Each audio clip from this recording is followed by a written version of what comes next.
എനിക്ക് എല്ലാ പാർട്ടിയോടും എനിക്ക് താല്പര്യമാണ്. ബി ജെ പി ഈ കേരളത്തിൽ വന്നൂടാന്ന് ഞാൻ ഒരിക്കലും വിശ്വസിക്കില്ല. കാരണം ബി ജെ പി ഇന്ത്യയിലെ ശക്തമായ ഒരു പാർട്ടിയല്ലേ, അവർക്ക് എന്തുകൊണ്ട് കേരളത്തിൽ വന്നൂടാ? ബി ജെ പി ഇവിടുത്തെ ഒരു പാർട്ടി തന്നെയല്ലോ, ഇന്ത്യയിലെ ഒരു പാർട്ടി തന്നെയല്ലോ. അപ്പോൾ ബി ജെ പി വരുന്നതിൽ കുഴപ്പമില്ലെന്ന് എന്നോട് ഈ തെരഞ്ഞെടുപ്പിന് മുമ്പേ ബി ജെ പിക്കാർ ചോദിച്ച്, ഈ ഇലക്ഷനിൽ വോട്ട് ചെയ്യുന്നതിന് വേണ്ടി വന്നപ്പോൾ എൻ്റെ വീട്ടിൽ ചോദിച്ചപ്പോൾ ഞാൻ അവർക്ക് പറഞ്ഞ മറുപടി എന്താണെന്ന് വെച്ചാൽ, ഇത്തവണത്തെ തിരഞ്ഞെടുപ്പ് ഫലം വിപ്ലവകരമായിരിക്കും, മുമ്പുണ്ടായിരുന്ന കണക്കായിരിക്കില്ല, ബി ജെ പിക്ക് അധികാരം കിട്ടാനുള്ള സാധ്യത ഉണ്ടെന്ന് പറഞ്ഞു.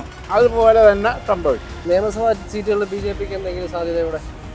നിയമസഭാ സീറ്റുകളിൽ ബി ജെ പിക്ക് ചിലപ്പോൾ സീറ്റുകൾ കിട്ടാൻ സാധ്യതകളുണ്ട്. കാരണം കടുത്ത ത്രികോണ മത്സരമുള്ള പല മണ്ഡലങ്ങളും ഉണ്ടല്ലോ.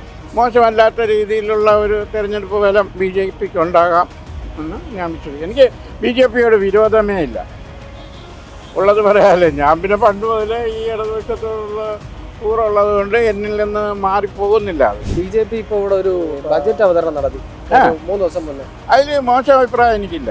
20 രൂപയ്ക്ക് ഭക്ഷണം കൊടുക്കുന്ന ഒരു അത്യാവശ്യമായ കാര്യമാണ്. കാരണം ഇവിടെ ദുരിതങ്ങളെ എനിക്ക് നന്നായിട്ട് അറിയാവുന്ന ആളാണ്. അപ്പോൾ അവരുടെ നല്ല കാര്യങ്ങൾ നമുക്ക് ഒട്ടും കളയാൻ പറ്റില്ല. നല്ല കാര്യങ്ങൾ നല്ലത് തന്നെ. ഇവിടെ നമ്മൾ വിചാരിക്കുന്ന കണക്ക് എല്ലാവരും സുഭിക്ഷമായി ജീവിക്കുന്നൊന്നുമില്ല.